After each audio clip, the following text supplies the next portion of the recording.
Hello, my people. Good morning, good afternoon, good evening. It is news time again on Victory Voice TV, where you get all those news that matter to us.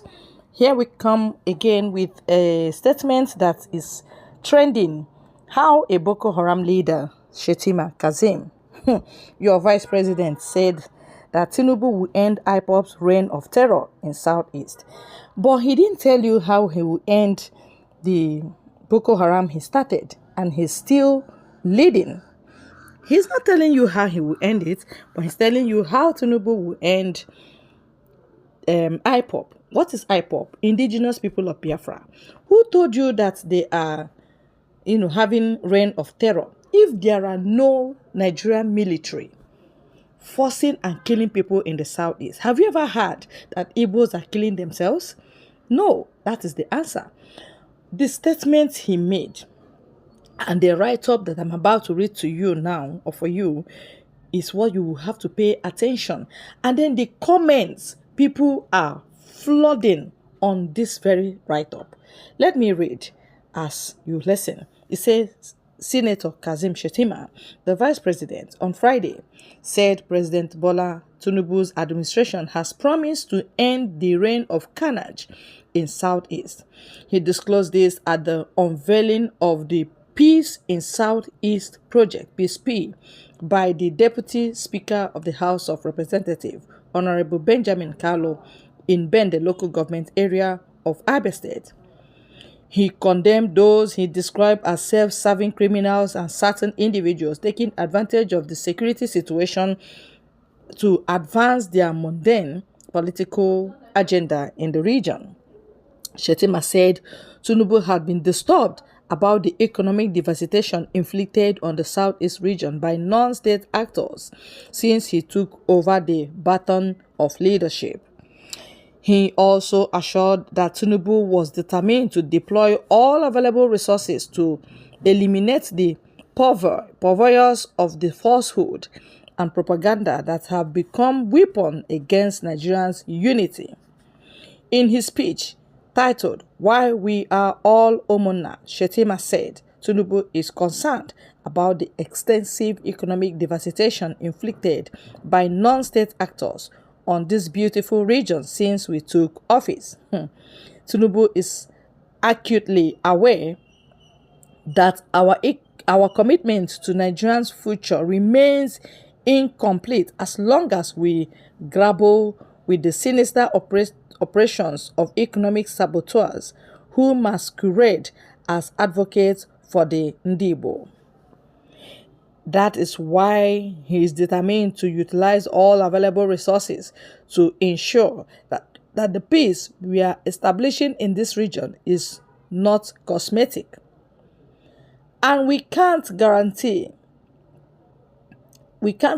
it unless all of us see through the falsehood and propaganda that have become weapons against our unity.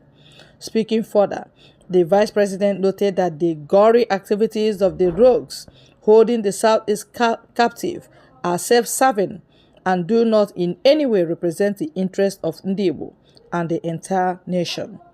He said the terror groups that have held the Southeast on hostage are not a curation of the people of the region or of Nigerians from other parts of the country.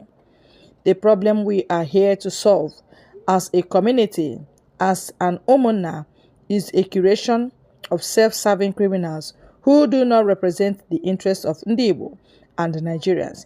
Mr. President knows this better than all of us, and that is why he has never held any group accountable for the infraction of the law-breaking individuals who identify as their members.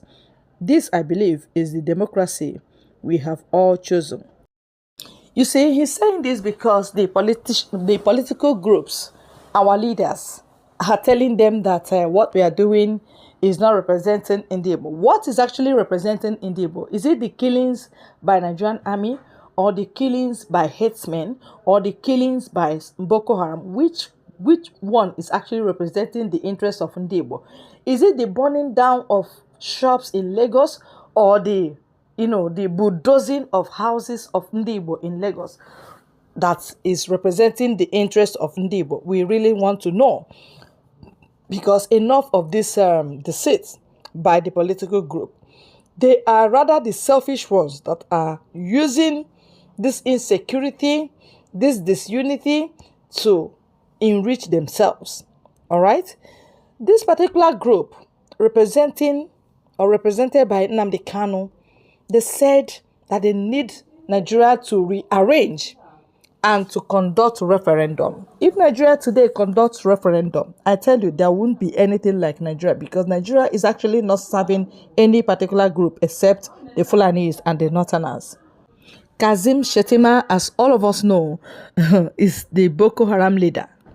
And now, unfortunately, is the vice president of Nigeria. So you can say Nigeria is not a country. The drug baron president, Tinubu, is a drug baron and is not supposed to represent any country. So they want to kill Ndibo. That is what they're telling you, that they will, use all the available resources to fight indigenous people. How are you using available resources to fight indigenous people? You refuse to release Nnamdi Kanu, and you know the court of competent jurisdiction in this Nigeria has set Nnamdi Kanu free.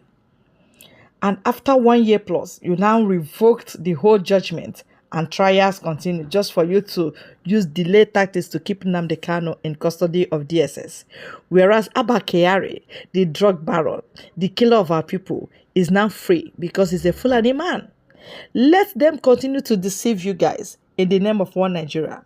Let me read some comments for you to know that people are actually not happy with what they are doing. Somebody said, Vice President Kashim Shettima, God punish you.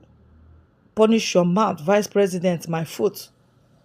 What did you do when you are governor of Borno State and you are the leader of terrorists in the northeast?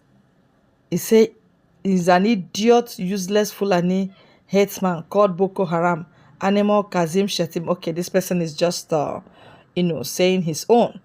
Another person said, Oga, go and end the reign of terrorocracy and banditocracy, Fulani crazy in the north. Somebody said, have you been able to stop a world-known terrorist group, Boko Haram, who are your allies? If not that Nigeria isn't a normal country, who will allow a terrorist and a drug baron to become president? You see, somebody said, have you dealt with Boko Haram, ICC, Taliban, Hamas, terrorists? Have you been able to do that? The answer is no. So they want to leave the log of wood in their eyes, and they want to open your eyes and remove sand that is in your eyes. Ndibo, they are moping. The people that call themselves leaders, they are now giving Shettima Igbo uniform, a terrorist who decided, even before he got to the office, he decided that immediately they are getting to the office, they will start dealing with Ndibo, starting from Lagos. And you can see, Igbos are crying in Lagos.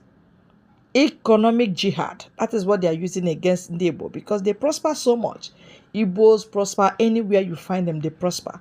So they are using this economic jihad to crumble their resources and make them powerless. Ohanes Ndibo, Iwanyanwu is clapping for them because they give him brown envelope whenever they have their meetings. And they're telling you that what Simon Ekpa and Nnamdi Kanu is doing is not representing the interests of Ndibo. We want them to tell us what is actually representing the interests of Ndibo.